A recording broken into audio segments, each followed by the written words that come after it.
মেহেরপুরে এলাহি box নামের এক ব্যক্তি হাসুয়া দিয়ে কুপিয়ে স্ত্রী সালেহা খাতুনকে হত্যার অভিযোগ পাওয়া গেছে।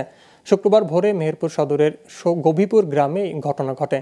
মেহেরপুর সদর থানার ওসি জানান, ভোরে সালেহা খাতুন গোয়ালঘর পরিষ্কার করছিলেন। এ সময় এলাহি বক্স ধারালো হাসুয়া দিয়ে সালেহাকে এলোপাতাড়ি কোপাতে থাকেন।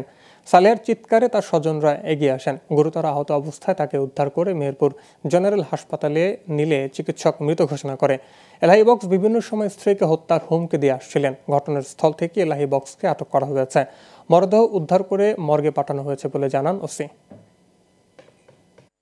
ভোরবেলায় উঠি গোয়াল কেটেছে, গরু আছে, গোয়াল কেটেছে, গরুকে খাইতে দিচ্ছে, খাইতে দিয়ে ওই রাজহাঁসের চটটাই থেকে পেছন হানে গিয়ে খুব মেরেছে। পাগল হয়ে থাকতো, এখন তো দেখা যায় কিছুই না। পাগল হলে পারে কি আর এরকম করে কাটতো। অনুমান 5টার সময় তার স্ত্রীকে হাসুয়া দিয়ে উপর কোপায়ে গুরুতর আহত করে। স্থানীয় লোকজন তাৎক্ষণিকভাবে তাকে হাসপাতালে ভর্তি করছে। আমরা শুনি সেখানে সে মারা গেছে। পুলিশ ঘটনাস্থলে এসেছে এবং আইনগত ব্যবস্থা প্রক্রিয়াধীন রয়েছে।